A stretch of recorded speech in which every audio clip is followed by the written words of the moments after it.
Profesor lebih dalam sini, di video ini saya akan bahas siapakah si rambut merah yang akan bergerak dan ambil panggung di One Piece ini. Nah, mari kita nunggu lagi, kita langsung saja wadaw.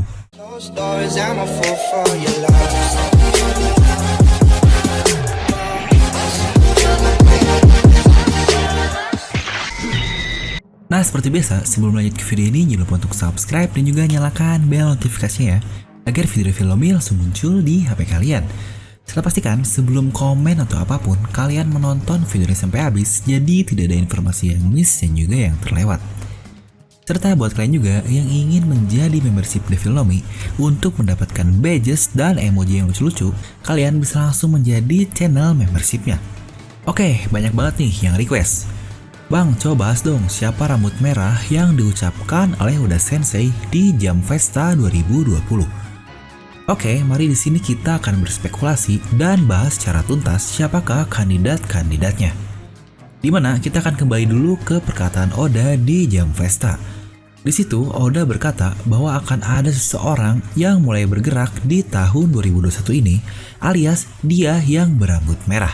Oda hanya berkata seperti itu saja di Jam Festa tersebut. Sebenarnya jika kita artikan secara mudah, ya jelas sih si rambut merah ini pasti identik dengan Shanks, bukan? Karena nama bajak lautnya aja udah Akagami no Shanks. Tapi yang kita bicarakan di sini lagi-lagi adalah Oda Ding Sensei, dimana semua teori dan prediksi biasanya dilaba semua oleh Oda ini. Bahkan pernyataan Oda di Jam Festa tahun lalu, tepatnya 2019 saja, tidak terjadi apa-apa. Di situ Oda berkata bahwa tahun 2020 ini akan sangat berbahaya dan keadaan genting akan datang kepada Sabo, Vivi, dan juga Hancock. Untuk hal ini dihinkan atau diberi petunjuk di chapter 956 sih. Tapi ya kenyataannya kita bahkan belum mengetahui keadaan mereka bertiga sampai akhir 2020, yang chapter 1000 saja tidak diceritakan tentang mereka. Selain itu pun chapter 1000 ini rilis secara resmi tanggal 4 Januari dan itu pun tahun 2021. Ya sebenarnya ini bisa kita tolerir sih, Oda berkata seperti itu di 2019 akhir. Dan pada saat itu, bukankah yang namanya corona bangke ini belum ada pada saat itu? Tepatnya belum menyebar luas lah, mungkin baru di Wuhan saja. Jadi, Oda sudah memprediksikan total chapter yang kira-kira akan rilis di tahun 2020.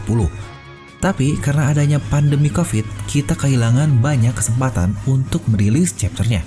Ya kira-kira mungkin ada sampai 10 chapter lebih lah di tahun 2020 ini yang tidak dirilis karena kebanyakan libur entah dari Oda ataupun pihak Weekly Shonen Jump. Kita pun pasti akan sangat mentolerirnya, bukan? Tapi oke lah, mari kita prediksikan perkataan Oda tentang si rambut merah ini. Spekulasi pertama, jelas yang paling obvious adalah Akagami no Shanks. Sejujurnya ini pula karakter yang paling masuk sih dari perkataan Oda ini. Shanks adalah salah satu karakter yang paling misterius di dunia One Piece, yang bahkan karakter ini sudah diperkenalkan di chapter 1. Tapi sampai chapter 1000 kita bahkan tidak tahu apa-apa tentang kekuatannya ini. Selain mungkin sedikit diperlihatkan lah tentang hakinya atau mungkin sedikit masa lalunya di flashback Kozuki Oden. Bahkan dari hal-hal itu saja kita masih belum tahu nih apakah motif sesungguhnya dari Shanks ini. Kita melihatnya sebagai karakter yang sangat baik, yang menjunjung tinggi kedamaian, serta dia pun punya hubungan yang baiklah dengan pemerintahan dunia. Bahkan Sengoku pun menurut saya sangat respect kepada Shanks ini. Terlihat ketika di perang Marineford. Sejauh dari awal, bagaimana Shanks ini selalu menjaga yang namanya pergolakan dunia. Seperti salah satu contohnya ketika dia menyuruh Shirohige alias Edward Newgate untuk menghentikan es dalam pengejaran Kurohige. Karena di situ mungkin Shanks tahu apa yang akan terjadi jika hal tersebut dilanjutkan. Dan benar saja, lautan semakin bergolak dan semakin parah setelah kematian es, bukan? Makanya disebut sebagai Worst Generation, yaitu Kurohige sebagai pimpinannya dengan para supernova. Dan tidak lama setelah itu, si bangsat Kurohige ini disebut sebagai Kaisar yang baru atau Yonkou. Hingga akhirnya di chapter 906 kita mengetahui nih bahwa Shanks sendiri dia datang ke Mary Joyce untuk bernegosiasi dengan para orang tua alias Gorosei sang pimpinan dunia ini. Disitulah sebenarnya Shanks berkata dia ingin membicarakan tentang satu bajak laut atau mungkin certain pirate lah. Entah kenapa di situ cukup mencurigakan menurut saya. Dia tidak langsung menyebutkan nama bajak lautnya, dan kita pun tahu bukan, kebiasaan dari Odading Sensei, dia selalu mempermainkan pembaca dengan kata-katanya yang ambigu. Sebelumnya, Shanks melarang Ace dalam mengejar Kurohige. Tapi kenapa saat ini dia menyebutkan bajak laut tersebut dengan sangat misterius? Hanya menyebutkannya Certain Pirate saja. Serta apakah kalian sadar, sebelum Shanks ini diperlihatkan sampai ke Mary Joyce, dia terlihat sedang memegang bounty dari Luffy yang baru, tepatnya di 1,5 miliar berry. Dan itu pun disebut juga sebagai Kaiser baru oleh Morgan, dan di situ Shanks berkata, sudah saatnya bagi kita untuk bertemu Luffy. Wah, jadi sejujurnya saya lebih sreg dan sangat masuk jika Certain Pirate yang dikatakan oleh Shanks itu adalah Luffy kepada Gorosei dan bukanlah Kurohige. Sebenarnya entah apa sih yang diinginkan Shanks seperti itu. Dan setelah perbincangan dengan Shanks, bukankah kita melihat Gorosei ini atau si Aki-Aki yang sedang berbicara bahwa mereka harus melakukan yang namanya cleansing atau mungkin penyucian total lah di dunia One Piece ini. Dan akhirnya mereka menunduk dan bertemu dengan Im Sama yang sedang memegang poster dari Vivi. Dan Vivi pun kita tahu dia ada hubungannya dengan yang namanya Luffy atau Senchou kita. Dan info terbaru yang kita dapatkan ada insiden di referee ini terkait Alabasta. Ini bisa saja untuk rajanya atau Raja Cobra, bisa saja kepada Vivi ini ulah dari Gorosei dan Im Sama. Dimana hal tersebut dibahas di chapter 956 dan mungkin itulah yang Oda harapkan akan terjadi di tahun 2020 sebelumnya. Di mana chapter 956 pertama Oda mengatakan Sabo dalam keadaan bahaya, dan situ seakan-akan Sabo ini mati di surat kabar. Lalu yang kedua, Vivi pun dalam keadaan bahaya diketahui dengan insiden dari Alabasta di referee. Untuk Hancock memang masih belum tahu lah, karena terakhir Koby datang untuk menyerang Hancock ini setelah kehilangan dari si Chibukainya. Nah mungkin oke lah kita masuk ke pernyataan dari Odading Sensei. Jadi apa yang akan dilakukan oleh Shanks ini? Mungkin banyak dari kalian yang akan suka dengan ide bahwa Shanks akan datang ke perang Onigashima ini atau ke Wano Kuni, bukan? Ya biar seperti perang Marineford lah. Walaupun sejujurnya saya sangat bingung apa yang akan dia lakukan di Onigashima tersebut. Dia tidak punya kewajiban untuk membantu Luffy atau juga berada di pihak Kaido dan juga Big Mom. Apakah mungkin balas dendam Kozuki Oden? Marco saja di situ berkata dia tidak tahu akan berperan apa di perang itu. Jadi untuk Shanks ini sepertinya tidak akan bagus lah jika dia datang ke Onigashima. Serta menurut saya skala perang saat ini pun di Onigashima sudah sangat tinggi loh. Dua Yonkou dalam keadaan prima melawan para bajak laut yang akan memimpin masa depan. Jadi cukuplah Shanks ini tidak perlu datang ke sana dan Shanks menyiapkan di arc selanjutnya saja. Jadi, jika rambut merah yang bergerak ini adalah Shanks, di tahun 2001 kemungkinan besar adalah persiapan untuk arc selanjutnya yang mungkin adalah arc Elbaf atau pemerintahan dunia. Atau bahkan ternyata ada hubungan antara Elbaf dan pemerintahan dunia. Disitulah akhirnya Shanks Yonkou terakhir yang harus Luffy kalahkan akan terlihat.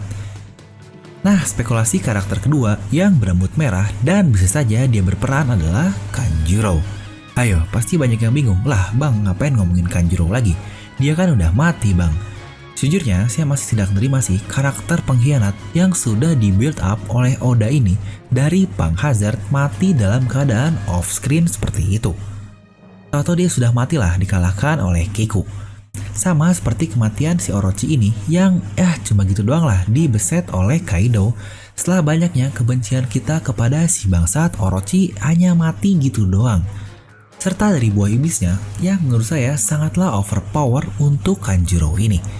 Seharusnya akan semakin menarik lah dalam pertempuran Onigashima ini.